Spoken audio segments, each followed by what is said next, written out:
Welcome to the Silicon Slopes Conversations. We're here with Paul Walker, as the CEO of FranklinCovey. How are you doing? Doing great. Thanks for having me. You bet. Thank you for taking the time. I know you're busy, and thank you everyone for being here.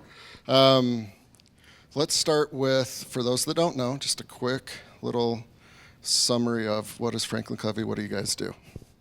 So some of you are probably thinking, why is the paper planner company that my mom used to use talking to a group at Silicon Slopes, right? So FranklinCovey, we've been around. The company was formed. FranklinCovey became a company 25 years ago this year, but it was the Franklin side of the organization and the Covey side of the organization have actually been around for more than 40 years independently.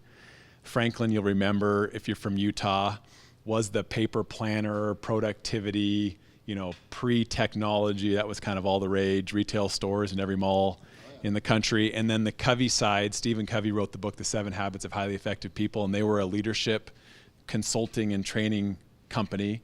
And both companies merged 25 years ago. And today, we're a company helping organizations drive the impact they want to have through their people, and recognizing that what we're all after is making sure that the people that come to work every day have the right capabilities and skills, but also the right mindset and behavior that's attached to the things we really need, the things we're trying to drive as organizations. And so we're focused intently in 4 areas: helping organizations build really effective leaders, build the habits of effectiveness inside everybody in the organization, working on developing high trust winning cultures inside organizations, and then how do you pull all that together to make sure that you can execute strategy.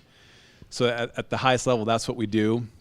And the 2 big markets we serve are organizations of all sizes, companies, organizations, and then we have a division that focuses exclusively on K-12 education, teaching leadership skills to students in about 6,000 schools around the world. Very cool. And so you were here about 2 years ago, and I like when guests repeat kind of in that timeline because a lot happens in 2 years, right? What have you guys been focused on from a company perspective over the last 2 years?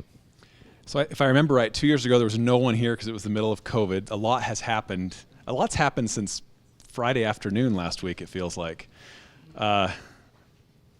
So in the last 2 years, our primary focus has been to complete and advance a big transition we started making 8 years ago. So 8 years ago, we were not a subscription SaaS-like company at all. We were not very much a technology company. We developed really good intellectual property, but the way we went to market, the way we engaged our clients was we'd try to find one problem, we'd try to sell one solution to that problem. It was relatively kind of analog. We'd show up and train people or engage people, hi Jordan, for 2 to 3 days at a time. And 8 years ago, we said we're not serving our clients the best way that we can. We have tremendous amount of content and tools and capability that can help our clients, but we're not bringing really any of that to bear. We're bringing one piece of that to bear against one singular problem. And we didn't set out to actually become a subscription or more SaaS-like company. Those weren't even words we were using. We just thought but we have more resources at our disposal that we could use to help our clients. And so we stepped across and said, what if we pivoted our business to for what you used to pay for access to our content for a single person for one piece of content, we're going to sell you access to everything that we have. And we originally kind of dubbed it our resource model. You're gonna gain access to all of FranklinCovey's resources. And our clients started to give us really good feedback saying this is much better because we're trying to solve a number of problems simultaneously, and now we have the whole arsenal, so to speak. And for us it was great because we went from being across the table with our clients to being on the same side of the table saying, you now are an owner of everything we have. How can we help you drive the most usage possible of that? Our auditors said that's a subscription business. And we said, no, it's not, because we didn't want to go through the accounting transition and as a public company. And they said, no, that's a subscription business. So we became a subscription company. And then we recognized, hey, there's a tech component to this that could really accelerate it. And so we've been working hard within that subscription business to become much more of a tech company as well. And so the last 2 years, we acquired a company called Strive. It was based in San Francisco. That was a big acquisition for us, and we've been integrating that and just trying to advance what has been working well and trying to get it to work even better. Yeah. And, for like earnings calls and people buying stock, that is like sticky, right? And there's recurring revenue, and it helps with projections and all of that. So as you guys are transitioning into this business model, what were some things that you thought were applicable to this type of model, and you turned out to be correct? And what were some kind of curveballs that you weren't aware of? So you told me there's only 30 or 35 minutes, so the curveballs would take, I could spend hours on curveballs. But unlike many of, I imagine you here today, we were not born as a SaaS subscription company, right? We were not that, as I just described. And so it was a big transition for us. And as a public company to go through that transition, we had some investors that just said, we've seen this movie play out before and it hasn't worked great. It's a tough transition to make. We'll kind of back out and watch from the sidelines. And we had others, thankfully, that really hung in there. And we were convicted, though. We felt like if we could come up with a better way to serve our clients, it was going to turn out to be better for us. And so we made the decision and said, okay, we're not looking back on this. The things that did work well, because it's such a better way for our clients, we do have recurring revenue now, and it's sticky. We didn't have that before. That was really hard. It was hard to wake up every year and have to kind of start over and recreate all of last year before you had $1 of growth. So that's changed, and the growth trajectory of the company has changed as a result. So that's been a positive thing. It has driven more enterprise value. I think it's been good for our shareholders. I know it's been good for our associates and our clients.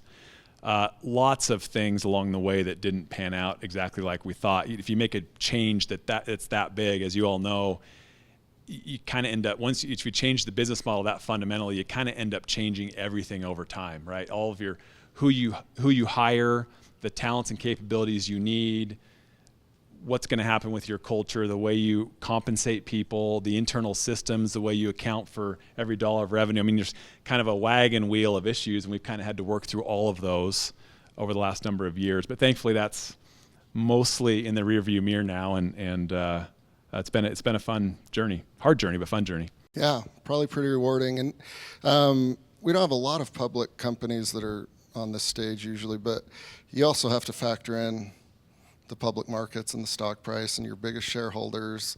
So you have to kind of sell the vision too, or if you're a private company, it's like, we're going to do this.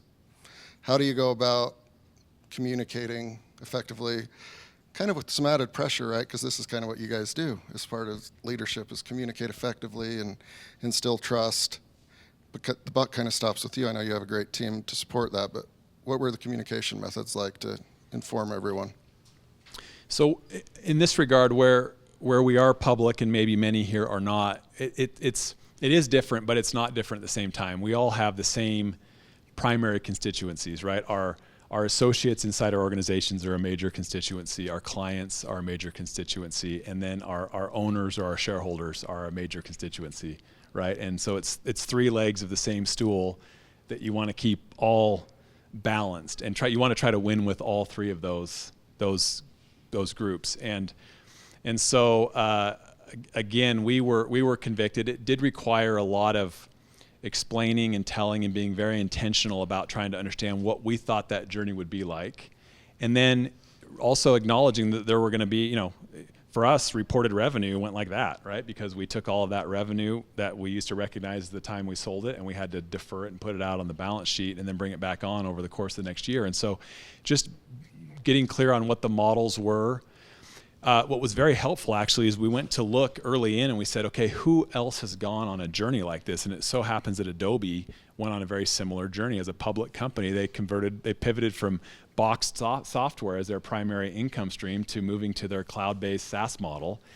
And we poured through their earnings reports, and we built a model that said, okay, here's what happened. Their box software business fell off at the same time, intentionally, at the same time they were driving their SaaS subscription cloud business. And that the decline of the one while the other was growing pulled down the overall growth rate of the company for a while. And we said, I'll bet that's going to happen for us. And that became actually a really helpful example to show our investors what we thought the journey would look like for us. Like, hang in there, this is going to happen, but we think that's going to happen. And if you put the two charts side by side today, now we'd love to have Adobe's revenue scale and all of that. We don't, but it's almost the exact same chart. Scale's a little different, but the exact same chart, and that was really helpful. So really being intentional and not trying to hide the ball, like be transparent and open, because I think that's what people want to know is, do you have a sense for what you think is going to happen? And you're going to get credit for doing what you said you would do and for it happening like you thought it would happen. You'll actually get more credit for that than you will for trying to overstate and then underdeliver. And I think that's what people really want to know, is this a company and a leadership team that we can have confidence in? We recognize it's not always going to go perfect. In fact, we know it's not going to go perfect. These people that are analysts out there are covering many, many, many companies, and at any given time, it's not going great for many of them, but they're looking at the long-term trend and trajectory. At least, hopefully they are, if they're an owner of your company. Yeah, for sure. I like that. You didn't have to reinvent the wheel because you found some others that had already done it, and probably saved a lot of time and energy. You guys have a lot of offerings, a lot of courses, a lot of classes. Which ones are the oldest and the most venerable? And second question, how do you guys come up with new stuff? So the oldest and most venerable continue to be the 7 Habits of Highly Effective People, which is I think probably the all-time biggest selling training development oriented program of all time. It's grossed more than a couple $1 billion over the 40 years between training, consulting, book sales, etc. I'm not sure there's much that would be in that same category. The FranklinCovey time management process has gone through a lot of different iterations. I don't see anybody carrying a paper planner here today. And so we're tool agnostic today, but still the same principles of, look, there are certain things that are more important than others, and how do you spend your time on those things and organize your life around what's most important, the things you value, the big rocks, so to speak. So we still do a lot there. And then topics like the 4 disciplines of execution, that's been around for more than about 15 years. How do you get everybody in the organization pulling together and focusing on the same few critical things? So a lot of the older that we keep refreshing, and then a lot of new things we brought to market. We brought stuff on unconscious bias and inclusive leadership. Our clients want that in a big way right now. We just launched a new offering on trust and inspire, kind of a whole different way of thinking about leading with all the different generations in the workplace today and all the expectations on leaders to not just produce results, but actually do it in a way that builds culture. And so a good mix of old and new. We're a subscription business, so we got to be bringing out new stuff all the time. So the second part of your question, we have an innovations team, and that's what they do is build solutions or look for great, and sometimes they'll look for great thought leadership that's out there that others have written about, and we'll go license that IP and incorporate that into our solutions as well. We recognize that we don't have the answer to everything, and even if we have an opinion on it, we might not have the best opinion, so we're looking for external folks as well that we can incorporate into our solutions. Yeah. So let's just make up a scenario of how it works. Let's say you meet somebody and they've got a 3,000 person corporation, and they learn what you do, and you guys hit it off, and they would like to engage. In my younger years, I was subjected to some of these where you kind of mentioned somebody'd come in for 2 or 3 days, and then it was kind of done, right? Like you either absorbed it or you didn't. Let's say this company, becomes a customer. How would the training, the classes, all of this be disseminated to the company? Yeah, great question. I don't know if I liked your use of the word subjected. Just kidding. It wasn't you guys. I'm it was just kidding. others. I'm just joking. So what you just described is the holy grail of our industry. So the challenge in our industry for all time that people have been trying to focus on learning and development and equipping people inside their organizations with the right skills and capabilities is that historically it's been a series of events, and those events are hard to actually correlate to real behavior change. Did it really make a difference? Right? You bring your team in, they spend a day traveling to get there, they come in for a day or two, and then they spend a day traveling back home, and they're already so far behind on work that very little of it actually seeps in, and you don't see a lot of measurable behavior change. Doesn't mean it's not helpful, but it's not as helpful as it would be if there's a different approach. And so that's what, if you want to talk about what do we hope and think that is different and unique about FranklinCovey. First, the quality of the offerings and the content themselves and the way that they're built to actually shift somebody's paradigm, their mindset, that's a fundamentally different thing. The fact that the content's focused on lasting, enduring principles of human effectiveness, not like the latest fad. So different, where we're focused is, you can go anywhere and find here's the checklist for how to have an effective performance review. And you can teach me how to do that, and once a year I can go through that and make sure I follow the checklist. But it's a fundamentally different thing to adopt the paradigm or the mindset that as a leader, every opportunity with somebody on my team is an opportunity to have a performance conversation. That ought to be what we're talking about all the time. And so we live on that side. Of course, we're going to give you a tool as well, but we want to get the mindset shifted in the first place, because you'll lead in a fundamentally different way forever if you can get the right mindset. So that's infused in all of our content. But to your specific question, all the research shows, and we know this too, that taking what was a 1 or 2 day thing and actually spreading it out over time, so it's a journey somebody's on, is much better for behavior change. And this is where technology really helps. So when you engage with us, you're going on a journey that's a mix of, you might have come in person if you're going to have a team offsite, or you might have just had a series of 90-minute live online via Zoom or Microsoft Teams sessions where a FranklinCovey facilitator is guiding a cohort through, pushing on them, asking hard questions, they're wrestling through issues, and then in between those 90-minute sections, we're serving up content asynchronously. Here's a little video here, here's something to remind you, here's a commitment you made in the last cohort session, why don't you apply this? So we're doing a mix of teaching and application and reminder and reinforcement over a period of time. There's often a pre and post assessment where you're able to gather feedback to understand how you're doing now versus how you were doing versus how you're doing now. And so it's a journey over time that we're supporting somebody, and we're fitting that all into the seams of their work day and their work week. So it's kind of very relevant, as opposed to, oh yeah, next quarter I'm going to go get trained and then I'm going to go back to work. That's not as effective. Yeah. And if somebody buys your products and your services, and they want to disseminate it across the whole company or half of it. I've been caught in trainings that are online where somebody says, "Did you finish?" I said, "You know it." Yeah. And they're like, "No, you didn't." I'm like, "Oh, sorry, I just lied to you." Not a good feeling, right?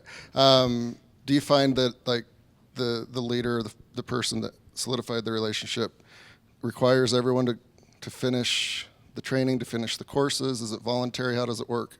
Yeah, so good question. Maybe speak to the landscape of our industry. So our industry, if you think of it as a continuum, you have on one end of the continuum, you have the consulting firms, Bain, McKinsey, even Korn Ferry to a degree, but whoever think of whoever your favorite consulting firm is, and they do good work. It doesn't scale very well down through the organization. And on the other end of the continuum, you have the companies that are built completely for scale, the large library providers, LinkedIn Learning, Coursera, Udemy, et cetera, and they're built for scale, but not necessarily built for the same kind of impact over here. And so what you have here on this side is the challenge of scale, and over here you have the challenge where the results are measured by completion rates and usage. But completion rates and usage, and you just acknowledge that there might not even be a completion rate or very much usage, but that also doesn't necessarily correlate to improved organizational performance, right? Because 3,000 people can go in now and choose what they want to go develop themselves in, which is, I'm not poo-pooing that, that's helpful, but what's the likelihood that all 3,000 people are going to pick the critical areas that the organization actually needs to develop capability in that are aligned with the strategy of where the organization is trying to go? So we're this alternative in the middle, which we believe delivers great impact, is also scalable, but is much more tied to the initiatives and the critical capabilities the organization is trying to develop. And because it's tied to those initiatives and to the things that really matter, usage no longer becomes a problem, because it's the expectation that people are going to go through this as part of this larger initiative we're working on. So we enjoy quite high utilization and usage. We're also not at all on the compliance side. Like, I get those requests as well. The compliance-based things where you're like, okay, I hope this is the one where the quiz is at the end and I didn't have to go all the way through, and if I'm smart enough, I could just answer the quiz questions and get it done in 5 minutes. That's not our stuff at all, right? We're on this other stuff over here. We think it's pretty enjoyable stuff that's not only applicable to me at work, but it helps me in my whole life. And so fortunately, high levels of enjoyment, really high NPS scores by both the learners and the buyers of what we do. Yeah. And at some point, whether it's a SaaS model or sponsorship, whatever it is, you will need to meet with them again and see if they want to renew, be upsold, whatever it is. And how do those usually work? Whether, it's a 2-year contract, it's coming up, we'd like to meet again.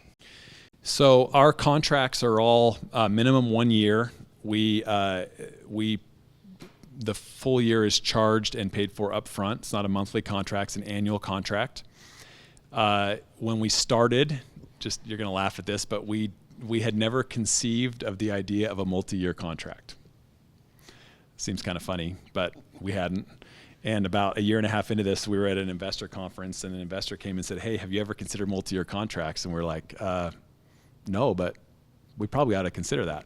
So today, about 50% of our contracts are multi-year, about 65% of our subscription revenue is multi-year. That's been a big game changer for us. So 2-year or longer contracts. We'd like that number to continue to increase. Now we don't even offer, we'll do a 1-year contract, but we position multi-year contracts out of the gate.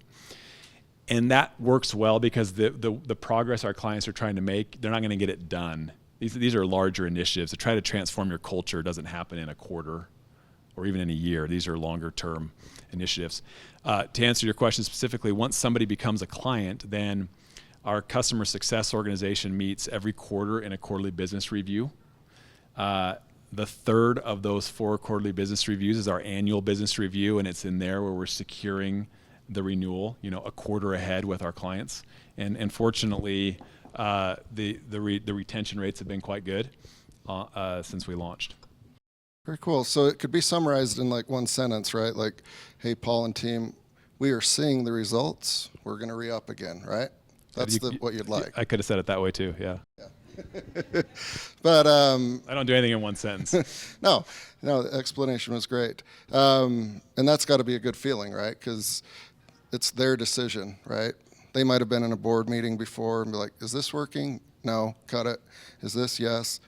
And then they tell you, and that's got to be rewarding. And financially, it's awesome. But for you and your team that put all the blood, sweat into it's got to be great. Yeah, we have a mantra we throw around internally, it's clients for life. We do not want to lose a client, and we'll go to extraordinary lengths to try to understand why, for whatever reason, it didn't work, and how and everybody does that, right? But it's a painful thing to lose a client. It's like, shoot, we didn't, somehow and not always is it in our control, but we assume it was always in our control, right? And we're a proactive bunch. That's the first of the 7 habits, be proactive, and we want to do everything we can, and we try. But it is very gratifying when clients do stick with you. And we've had clients that have stuck with us now for all 8 years. We have clients that are on 6-year contracts with us and re-upping those because they're quite pleased. Yeah. Possible pitfall might be like if there's a leadership change, the CEO or the key point of contact leaves, retires, or probably worse, gets fired.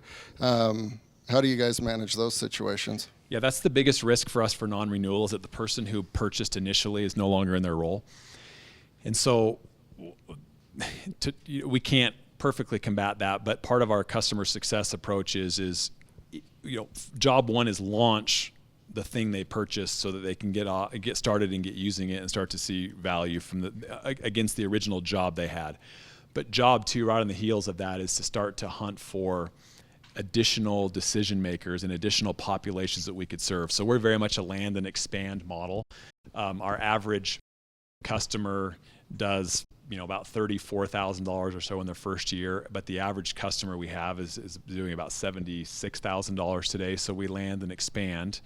And part of that is to find these additional decision makers, and that not only does that help with expansion, it kind of inoculates us against that original buyer who may not be there at the time of renewal. So it's an intentional, we're scoreboarding, do we have the second potential decision maker or the third potential decision maker sometime during that first year of them being a subscribing client.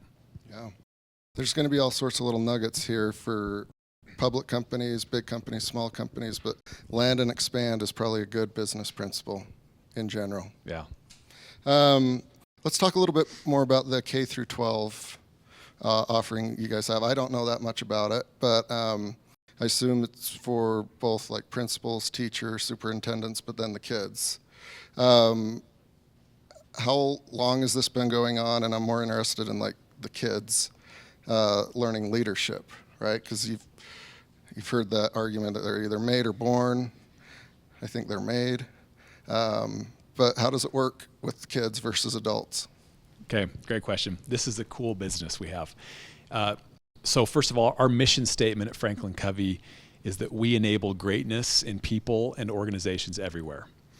And this is an important statement for us. Embedded in that statement are two grand assertions. That one is that the potential for greatness resides inside every individual.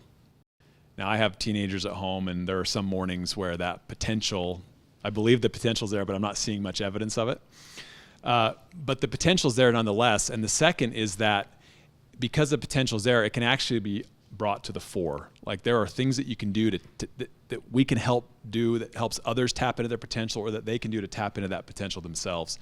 And so that's true of us that work for organizations, and it's also true of kids, right? And so what happened, I'll be brief here, about 12 years ago, there was a principal at a school in Raleigh, North Carolina, and this school had been deemed a magnet school. And they were about to become demagnetized. So they were failing on almost every metric that schools get measured by. And they were going to move from being, held up as a magnet school to being demoted to, not a magnet school. It was a big deal. The principal of that school happened to have the opportunity to go hear Stephen Covey speak. He was in the area, and she listened to him. This is before he passed away. She listened to him speak, and she went and waited in line after and said, "Dr. Covey, I have a question for you. I'm a principal at a school here. Is it possible to adapt what you've just talked about to kids in elementary schools?" And Stephen said, "I don't see why not. And you got to give it a try." And so she did. Her name is Muriel Summers, and Muriel went back and worked at figuring out how she could instill the principles from the 7 habits initially into the daily lives of these students. And the school culture and results completely flipped and transformed over the next couple of years. Well, we found out about this. We had a small little fledgling education business that was doing like $3 million a year. It was kind of just a side thing. And we went down and studied that and said, there is really something here. We'd like to codify this. And so we worked with her and we codified it into a program called The Leader in Me. And that business today is now about a $70 million business, and doesn't have the same margin profile as the rest of our business, right? It's education. We try to think carefully about that. But there are about 6,000 schools that use this. And what it is it's a whole school transformation program. And we go in and work with the administrators and the teachers, and they teach primarily the 7 habits of highly effective people, which is around character development, and the 4 disciplines of execution, which is around how do students take more responsibility, set goals for their own academic outcomes and achievements.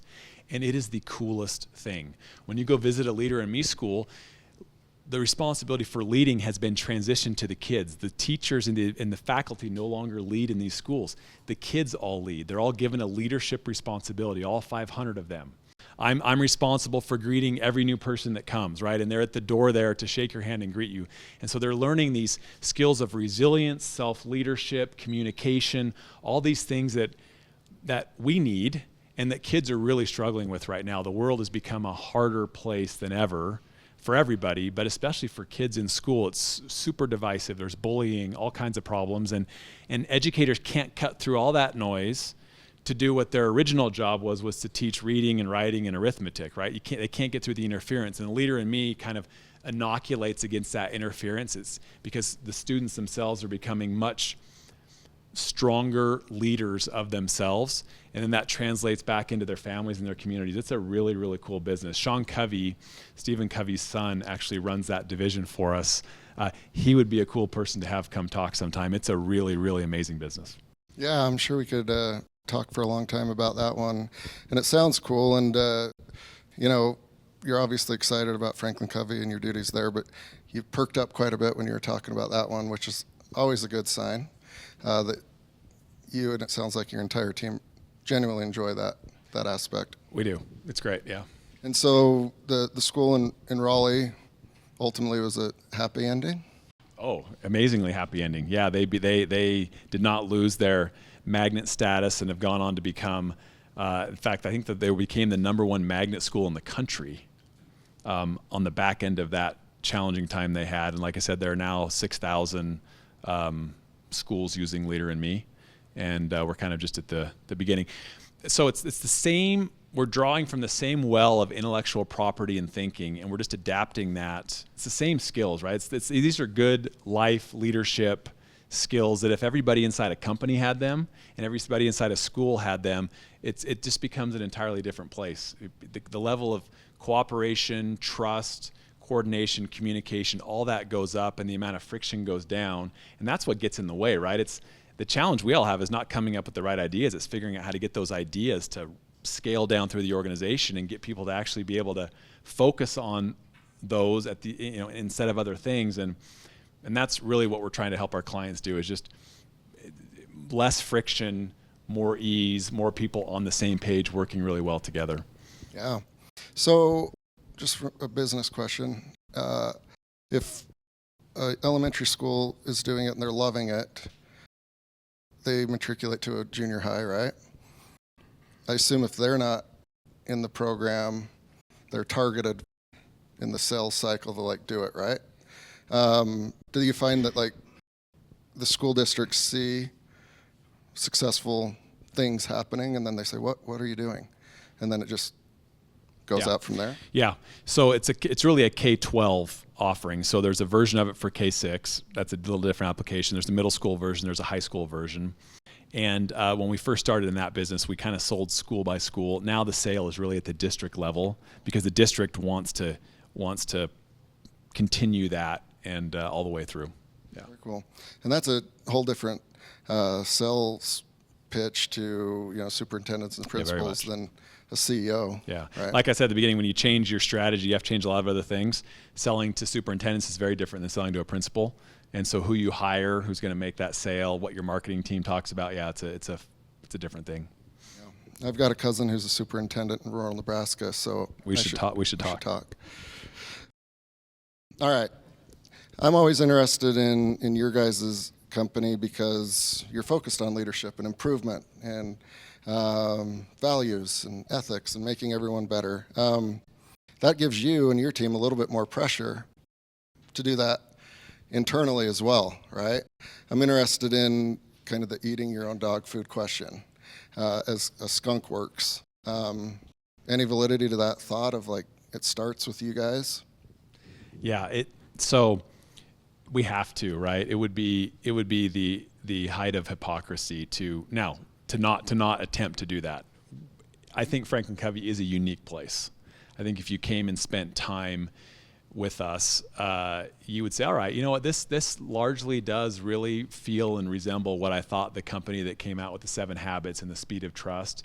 I think you would walk away and say that's what I expected to see. Now on any given day, we've got the same warts and problems that anybody else has, so we're not immune to that. But we have a clear set of values, a very clear mission, and we're very intentional. I think the people that are attracted to what we do, there's a real mission orientation to what we do, and we attract people to that mission.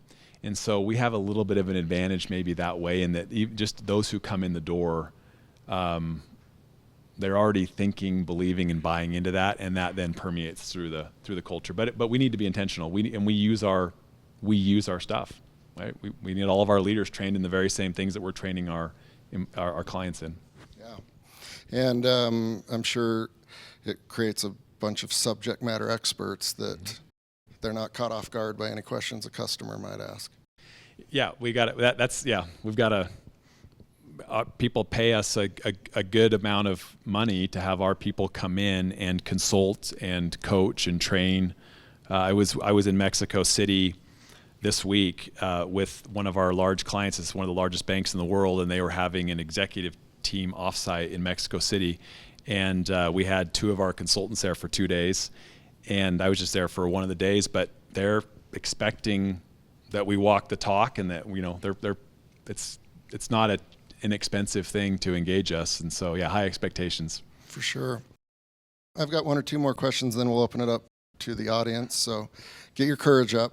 And when would be the best time for a company to engage with you guys? Is it company size? Is it revenue? Is it just they really need it? I would be a poor CEO if I didn't say any time would be a good time to engage. I'll tell you who we tend to work with. So we work with companies of all sizes. We tend to see 2 types of organizations. There's the organizations that are already really quite good. And the fact that they're good means that they recognize and value this, and they recognize the value of becoming even better, right? They see that the fact that their culture is good, their leaders are strong, they want more of that. So we tend to work with people who are already doing pretty well and trying to get better, or we work with people who have had a real problem and they need to fix it. That group in the middle is the dangerous group, right? Because they don't know whether they're good or not, and they haven't had a crisis yet, but they're not necessarily building the capability they're going to need in the future. So that's just a general observation. As far as when, if you have leaders and you have people, you are going to benefit greatly from having those leaders and those people more effective than not, right? And so I think it's a question of, how much can you do when you're small? It's hard. Resources are constrained, so you got to be thoughtful about how to do that. You don't have to do it with us. You really don't have to do it with us, but I would suggest that you ought to have a plan for what you're doing to build the kind of culture you want. And it starts with, what do you expect of your leaders from who they are? How do who do you expect your leaders to be? Character. How do you expect your leaders to think? What actions do you expect your leaders to take? Because if you get those 3 things lined up right, then the results those leaders achieve will be great. If you don't get those 3 things really intentional, then you'll get, haphazard results. And so my encouragement would be, have a plan, be proactive, and be doing something on this front. And you may be of the size where it doesn't make sense to go out and do it with a partner, but figure out how to get it done, because it'll be a huge catalyst for you. Yeah. 1 week ago, you penned an article that was published, 4 Ways Leaders Can Break Through Uncertainty and Unleash Meaningful Innovation. And I've got some cliff notes here if you forget what the 4 were. But you kind of said 2023 is going to be interesting, and there's going to be some ups and downs, and there was one happening that day it was published. I don't know when you wrote it, but let's talk a little bit about that, and then probably open it up for questions. But and you just have to hit a little bit on each one of these. Evolve mindset was number 1. Yeah, so it's a little unfair to write an article about 2023 saying it's going to be a little bit unexpected and turbulent and have it come out in March when we're already a couple months in, right? We already know it's been a little bit turbulent, and so that was cheating on my part probably. But here's what I would say, and we can go through all 4 if you want, but I would say that Jim Collins wrote a book called Good to Great. Probably familiar with that. And in the book, he talked about, it was either in Good to Great or Built to Last. I think it was in Good to Great. He talked about the Stockdale paradox. And I don't know if anybody's familiar with that, but Admiral Stockdale was a prisoner of war, Vietnam War, and he made it out and he reflected on his experience. And he reflected on the experience of others he saw as well who were prisoners of war along with him. And he described 3 different kinds of people. There were the people who were the eternal optimists, whose mindset was, it's March, but Easter is coming, and surely we'll be freed by Easter. And Easter would come and go, and they wouldn't be out. And then he said, okay, well, we're Americans. The 4th of July is coming. Surely by the 4th of July, we're going to be freed out of the situation. The 4th of July would come and go, and they wouldn't be out. And it eventually just crushed them, right? And then he described people on the other side who were completely devoid of hope. And they just didn't ever think they were going to get out. And the paradox was that the people who fared best were the people who could hold, kind of both of those truths equal, one in each hand. That they maintained a really healthy level of optimism, but they also balanced that with a really clear and healthy level of reality. And I think that, I maybe should have put that in the article instead, but I think that's what we find ourselves, even at FranklinCovey, we're doing well, but it's a more challenging environment for sure today than it was 12 months ago. There's a lot of things going on, some within our control, some without our control, and to be able to be brutally honest and confront the reality of the situation that we face, but also to be incredibly optimistic about, the future and where we have a chance to go. And I think maintaining the balance between those two things is not only important, at least it's important for me. It's getting out of bed in the morning. You can easily get consumed by all the bad, or you can, to your peril, ignore the bad and only be consumed by the positive. Neither of those are good, but I think it also is not great for the people down below you, right? You almost don't want to trust if it all sounds too good, but you don't really know if you should get on board if it all sounds too bad, right? And so I think that's the balance to try to maintain, especially as things get more difficult. And the other thing I just put in there, I think, in the article was, boy, in times like these, we've learned, whether it was the great financial crisis or the days of the pandemic, or even back when I first started was the dot-com bubble burst post 9/11, you can't be caught in the thick of thin things in challenging times. Like, the organization just can't handle one too many initiatives. You gotta kind of batten down the hatches and really get clear about what are the few things that are going to make the biggest difference, and how do you cut through the noise on those few things, because there's a lot of noise and interference externally going on right now. And people can't handle that. As a leader, you got to really just bring it back and get really intentional, and people can handle that. Yeah, I think you're kind of referring to like the focus on the space between the stimulus and response, right? Yeah. And you guys, as a publicly traded company, you might get decleated by some analyst saying, I don't like them anymore, right? And your stock price might go down, but like the fundamentals are still there, and if you run around like a chicken with your head cut off, not good. That doesn't help anybody. So, yeah, I think that is a great example. And then, create a high level of trust and direct uncertainty to challenge were the final two. I think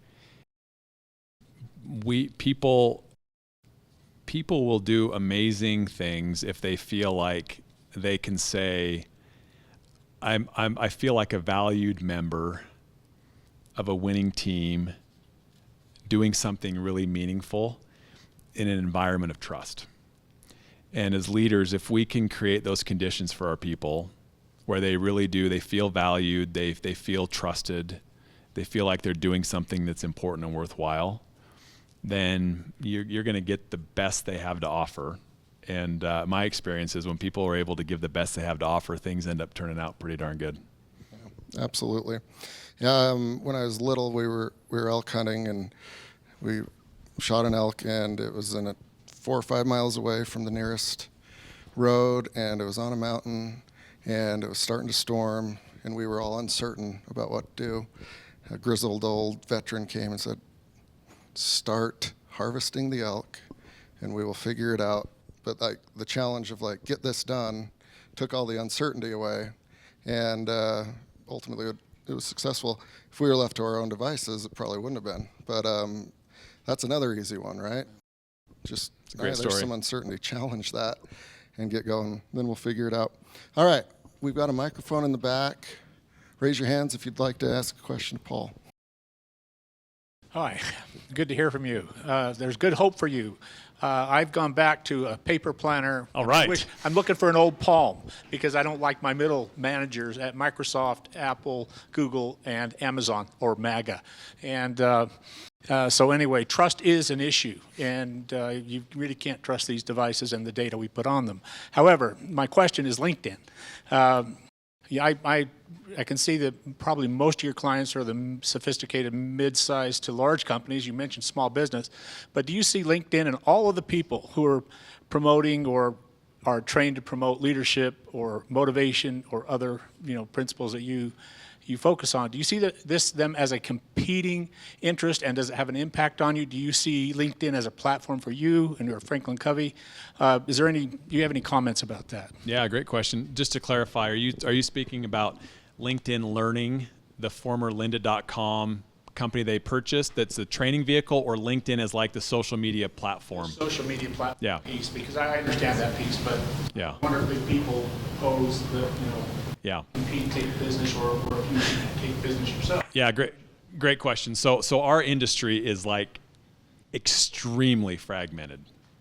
If you think about the people that you might even work with, the professor of Montana State University has some intellectual property, and in the summers is consulting with clients, right? And has a portfolio of 15 or 20 clients that she or he is working with. And you have that all the way up to authors who are putting out books every day and creating platforms for themselves to go out and speak, on up to established companies like FranklinCovey and others. And so there's our industry is there's about just shy of $100 billion a year spent globally on the kinds of things we do.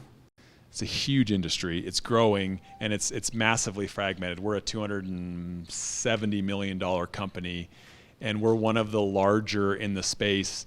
270 million of $100 billion spend. That's just the outsource spend with providers. So we see LinkedIn and that as a way to get our message out. It's also a way for other people to get their message out as well. We're not as concerned strategically about the individual authors who write a book. Actually, we think that's great. That's a place for us to go and look for partnerships. Liz Wiseman wrote a book. I don't know if she's ever done anything with Silicon Slopes, but on this idea of being a leader who's a multiplier. We went to Liz and said, that fits so well with the way we think about leadership. So we licensed her intellectual property. We built the program, and now we're the primary providers of that. So we'll do that from time to time. So LinkedIn itself is a great way I think it's growing the industry overall. It's more eyeballs on it and getting great content to people. So we like it generally. Jim Collins' book, another section in there, the bus, getting the right people on the bus and getting them on the right seats and all that. I'm curious what your view is on some of I call it psycho tools for identifying right people, like handwriting analysis or the Myers-Briggs, personality testing, and that sort of thing. Just using a title to put people together doesn't always often work. So it's a great point. So for those that aren't familiar, Jim talked about the good to great companies. One of the things that the leaders in those companies did is they answered the question first, who, and then what. So instead of answering the question, what are we going to do, what are we going to be about, what's our strategy, first let's make sure we have the right people here, because the right who's might come up with an entirely different strategy. And so first who, then what. And then it was, okay, get the right people on your bus and then make sure they're all in the right seats. And the good to great companies did that really, really well. I think it's a great concept, and it's really important. To your question specifically, I think those tools are very helpful, either as a way to evaluate or as a way for people to get feedback themselves. I think we all have blind spots, right? There's a lot of things that that I have in my life that are blind spots, where I think I show up one way, but my team thinks I show up another, right? And so the more that I can be in tune with that and understand, we do a lot of surveying, and we'll oftentimes ask people when they're going through 360 surveys and things, they're rating themselves against a certain set of skills or capabilities. And then there's the 360 feedback where others are rating them. And it's not uncommon to see some pretty wide gaps. And usually the way it works is I see myself as quite proficient here, but those that are giving me feedback don't see me as proficient in those areas. And so that's helpful, right? And so I think those tools are really helpful. Just one other point, I was down in Atlanta a couple weeks ago, and I met with the chief people officer at Coca-Cola.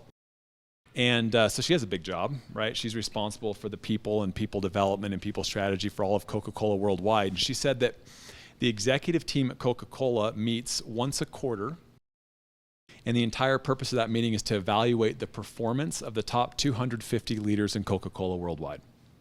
So the top 250 leaders are known. Their performance is tracked on both their lagging performance, but also their behavioral performance and their culture scores. It's all tracked. It's all reviewed. Feedback is given. None of those 250 spots, if they come open, will be filled by anybody that hasn't already been on the vetted list by the executive team, because they recognize that it's so massively strategically important that those top 250 seats, to the point of get them on the bus and in the right seats, that they're filled by the right people, because everything downstream either does or doesn't happen based on what's happening with those 250. So the more we can help people understand and we can really evaluate that performance to help coach them, the better. I just had a question. You mentioned principal fads in current society. And as you know, there's a lot of information out there on like, ooh, this is a really good principle to apply in your life. And 7 Habits of Highly Effective People talk about value-based principles.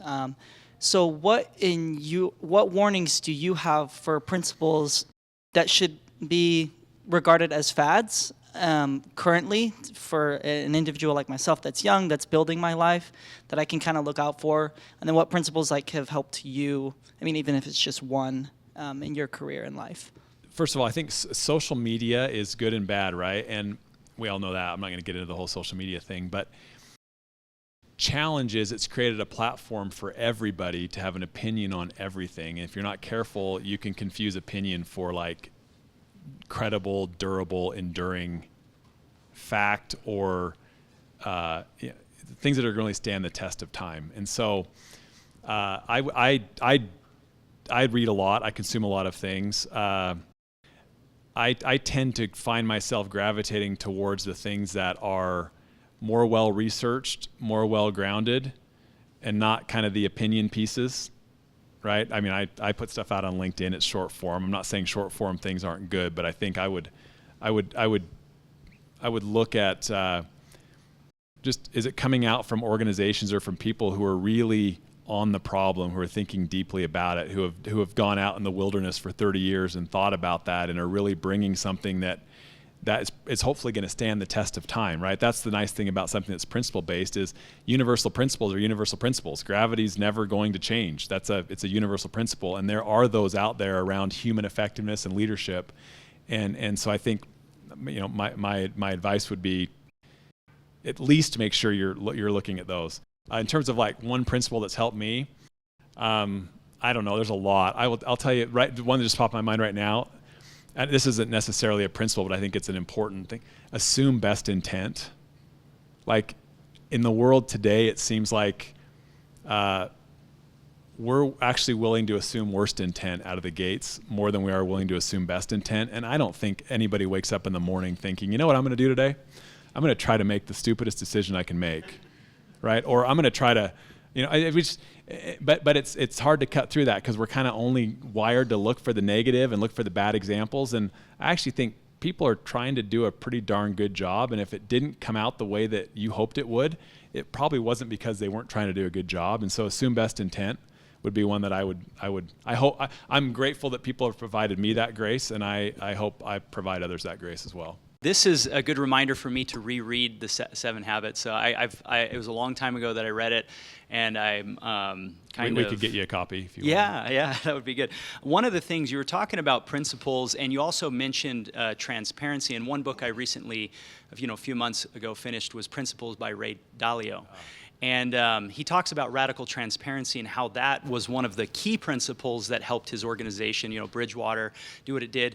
I'd just like to get your opinion on how, transparency maybe helped internally or externally, if that's something that has been just something you've always been doing, and during especially the transition for you into SaaS and these kind of things.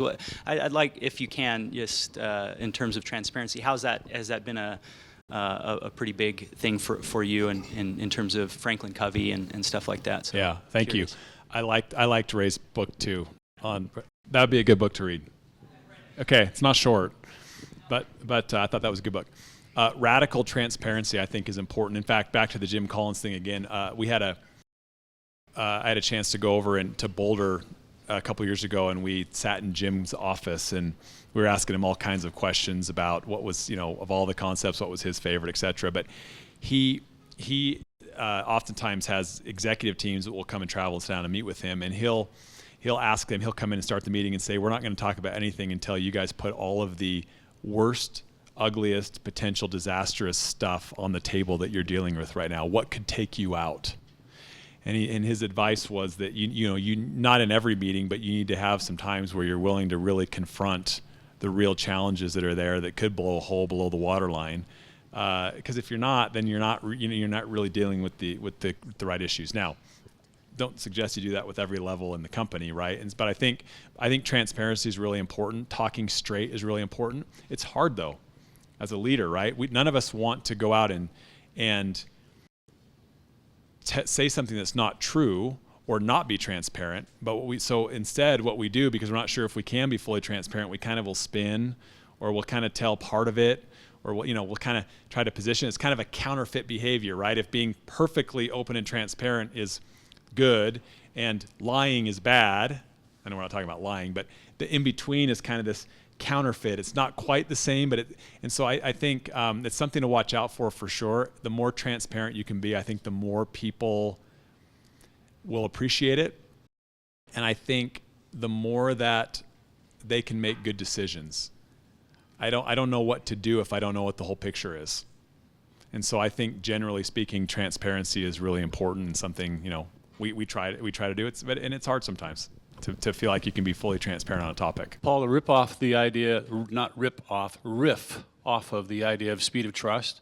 Yeah. Given that you've now transitioned into being a SaaS company or a SaaS empowered company, do you see the ability for speed of transformation of your firm to become a major market leader instead of being one of lots and lots of training companies out there? Because to me, that's what's interesting. It's a massive market.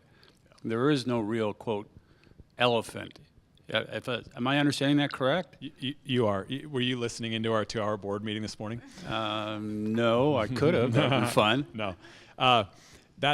So I think that's what we're playing for, right? Is in an incredibly fragmented industry, something that I don't think we were going to be able to do when we didn't have the model, the subscription model, the high recurring revenue. That was an inhibitor to growth.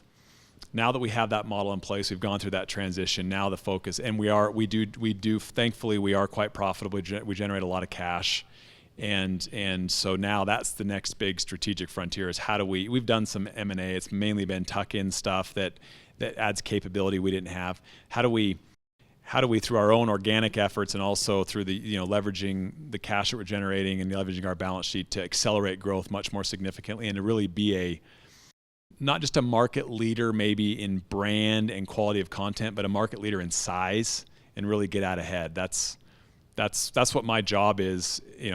The prior CEO had a different job. That's what my job is now, is to help us figure out how to do that. All right. Paul mentioned to me earlier that he's willing to stick around for a few minutes if that's changed. I'm yours. Cool. So I know there's more hands that went up, so feel free to ask Paul. Thank you so much for your time. Learned a lot, and it's a pleasure as always. Thank you. Thanks for your great questions.